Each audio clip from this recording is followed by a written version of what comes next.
Spring weather is nearly here, and for nearly 50 million Americans, it's the start of a new allergy season. But there are some misconceptions about allergies, and here with info is someone you're going to recognize. Adam Savage was the co-host of TV's Mythbusters and Unchained Reactions. Adam still co-hosts a weekly podcast called Still Untitled, The Adam Savage Project. And Adam is joined by Dr. Neeta Ogden, an asthma specialist and immunologist. So welcome, folks. Nice to have you with us.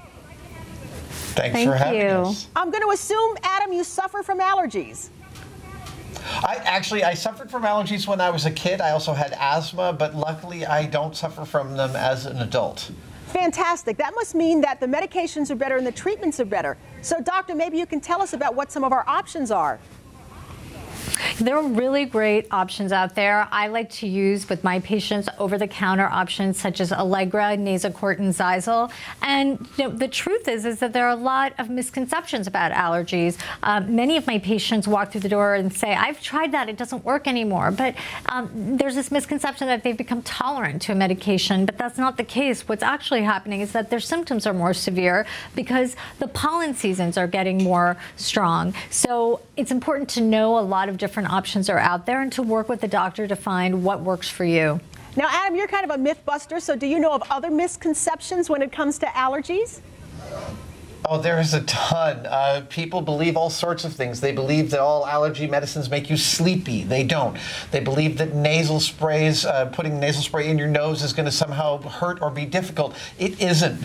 They believe that allergy medicines are only for the daytime, and it turns out you might have allergies that are affecting you mostly at night, that are seriously affecting your sleep, which can increase your stress levels and affect your productivity in your life and in your work. And the way to deal with these misconceptions is to talk to a board-certified allergist like Dr. Ogden here and figure out what treatment works for you. Because as Dr. Ogden said, every medicine is different, every person is different, and you have to find the right combination. Well, here in Western New York, it's not quite spring. So, doctor, can people actually prepare for allergy season? Absolutely. That's what I love to hear, that somebody's preparing, because when you're prepared for allergy season, you can take control of your symptoms. You're not walking blindly into the pollen season unprepared. So ways to prepare it is to see your doctor or your allergist before the season.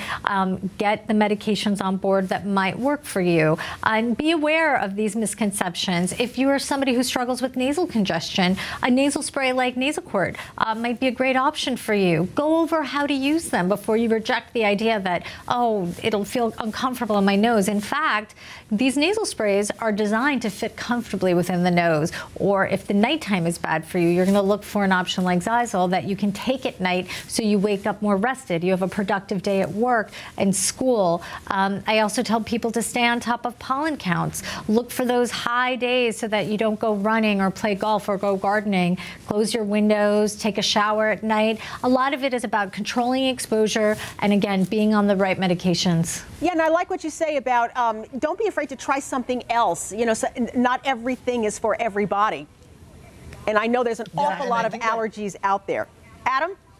There are, and I think the biggest misconception, half of all allergy sufferers believe this, that they have no control over their allergies. And just as you're saying, if one thing doesn't work, there is something else that can work for you. Listen, folks, we're out of time, but do you have a website that people can go to for more information? Absolutely. People can go to allergy.com to educate themselves further about how to prepare for allergy season. Well, if you say it, Adam Savage, I believe it. Adam Savage, we want to thank you so much. And Dr. Neeta Ogden, great information for this time of year. Thank you. Thank you so much, folks.